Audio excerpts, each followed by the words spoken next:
Bonjour tout le monde, moi c'est Awa Ndoye, je suis doctorante en sciences de l'environnement à l'université Cheikh Anta Diop de Dakar et à l'université Amadou Mahtar Mbow de Diamniadio. Je suis également conseiller technique mangrove en Afrique de l'Ouest pour l'ONG Blue Venture basée au Sénégal. Alors aujourd'hui, dans le cadre du webinaire Hackathon Mangal octobre 2023, je vais vous présenter une partie de mes résultats de thèse avec comme sujet étude des projets de restauration de mangroves en Casamance, indicateur de bonnes pratiques de restauration. En guise de conclusion, alors tout d'abord, cette présentation va tourner autour de 6 points. D'abord, nous allons faire une introduction, ensuite parler du contexte et justificatif, élaborer l'hypothèse, parler de la méthodologie, présenter les résultats, et enfin terminer par une conclusion. En guise d'introduction, nous pouvons dire que les mangroves sont des réservoirs de biodiversité. Elles représentent les barrières physiques contre l'érosion et offrent beaucoup de services aux populations, notamment les services écosystémiques comme les services d'approvisionnement, les services culturels, les services de support, etc. La superficie de mangrove au Sénégal est de 126 974,26 hectares, avec une perte estimée à plus de 1000 hectares depuis ces 10 dernières années, selon Global Mangrove Watch 2020.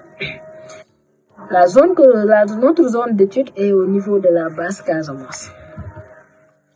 Depuis 1996, on note une perte de 5245 km² de mangroves à travers le monde. Ces menaces pourraient être liées à la forte densité de population sur les littoraux en Afrique, la surexploitation des ressources par les communautés, une expansion agricole dans les écosystèmes de mangroves, la sécheresse, mais également une progression de la langue salée au niveau des terres fermes. Alors, depuis les années 2000, une volonté de restauration des mangroves est observée à travers les ONG, les associations, les ministères, etc. L'hypothèse qui se pose ici à travers notre sujet, c'est comment mettre en place un projet de restauration. Quelles sont les étapes de la restauration? Quels sont les indicateurs d'efficacité de la restauration? Et identifier les zones de restauration, les zones propices pour être restaurées. La méthode utilisée est une analyse de la télédétection en utilisant des images satellitaires.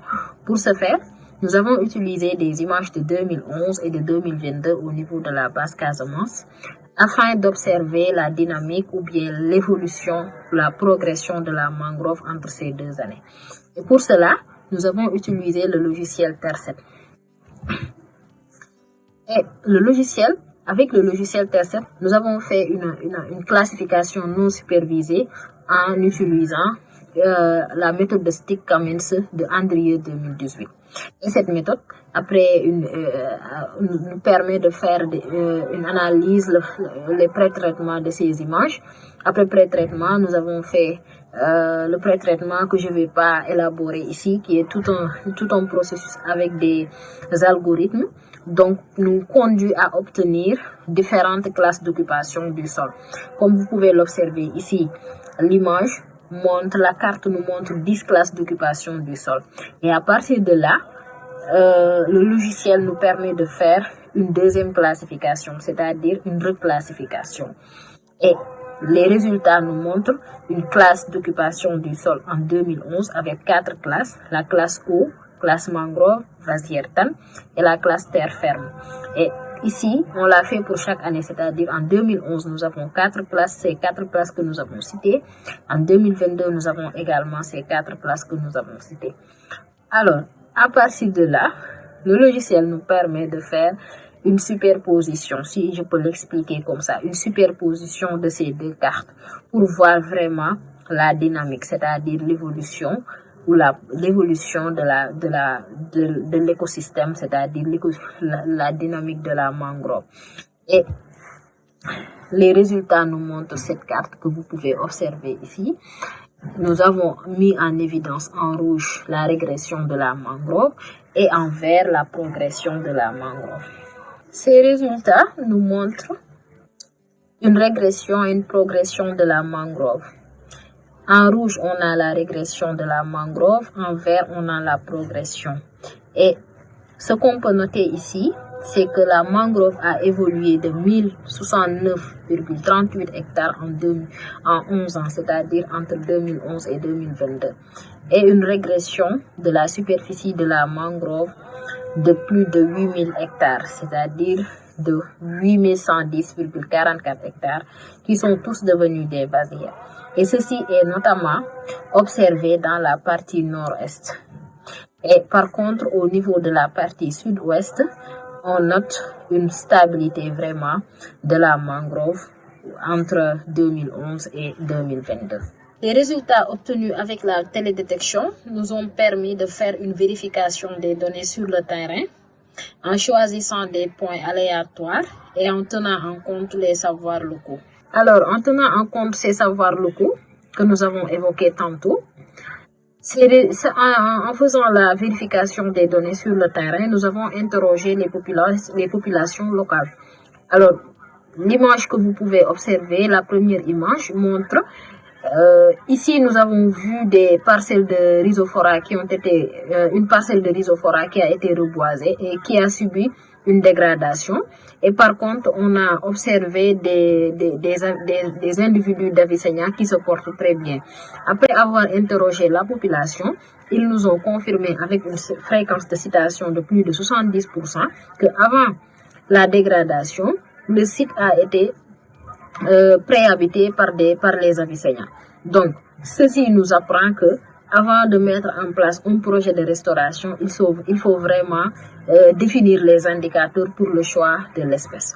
À côté de ça, vous avez la deuxième image, la construction des bassins piscicoles.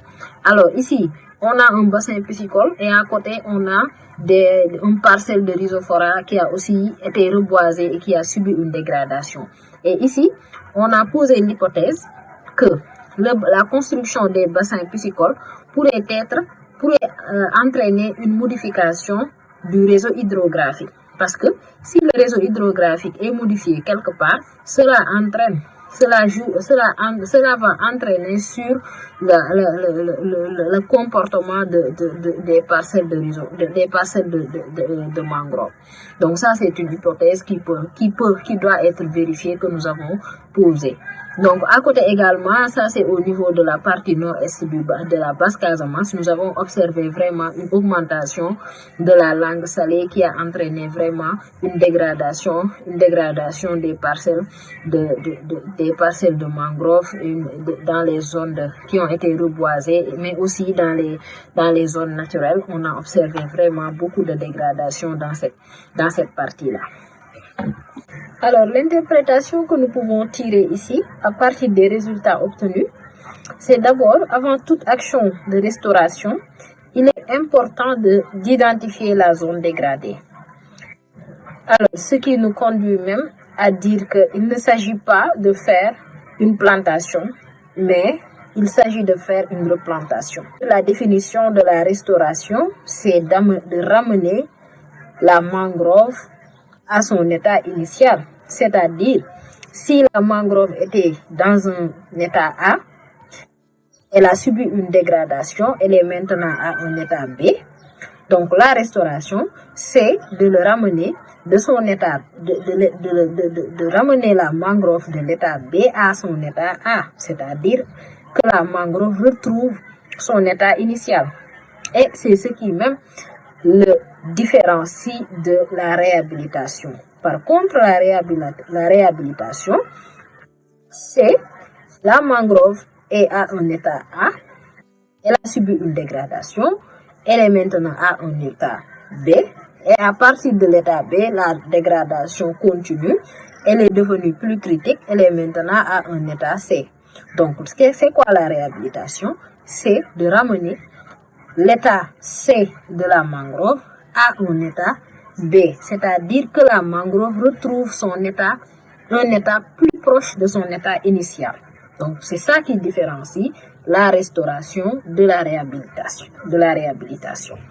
Donc, ce qu'il faut retenir ici, c'est que l'écosystème de mangrove. Au niveau de l'écosystème de mangrove, nous avons les vasières, nous avons les tannes, nous avons les vasières qui sont originellement nues, les tannes et la mangrove elle-même. Donc, ce n'est pas de planter, mais de replanter. Il faut replanter des zones qui ont subi une dégradation. Ce n'est pas de replanter des zones nues de vasières. Donc, l'identification des zones dégradées est très essentielle. Et pour identifier les zones dégradées, vous pouvez procéder avec la télédétection comme nous l'avons montré ici. Et après avoir identifié la zone dégradée, il faut identifier, évidemment, il faut identifier les causes de la dégradation. Et identifier les causes de la dégradation va nous conduire au choix du type de restauration qu'il faut prendre. Si on va procéder à la replantation directe ou bien si on va adopter la méthode de régénération naturelle assistée qui est encore appelée RNA. Et à partir de là, il est essentiel de mettre en place un plan de suivi parce que le plan de suivi va nous permettre de connaître le taux d'échec, le taux de régénération, le taux de croissance. Si par exemple le taux d'échec est plus de 50%, nous pouvons procéder à d'autres méthodes, c'est-à-dire faire des analyses physico-chimiques du sol pour comprendre vraiment quels sont les indicateurs d'échec. En guise de conclusion, nous pouvons dire que les études préliminaires de notre thèse, les résultats préliminaires de notre thèse qui est toujours en cours de rédaction, nous ont permis de comprendre ou bien de voir que la progression de la mangrove au niveau de la Basse-Casamance est plus de 1000 hectares entre 2011 et 2022. Par contre, on note une régression de plus de 8000 hectares, surtout au niveau de la partie nord-est. Et la mangrove, on note que la mangrove est plus stable au niveau de la partie ouest et au sud-ouest. Et en perspective, il serait essentiel, et nous l'avons prévu, c'est de faire l'analyse des paramètres physico-chimiques dans les sites de restauration afin de mettre en place les indicateurs de bonne pratique de restauration. Et sur ce, je vous remercie de votre aimable attention.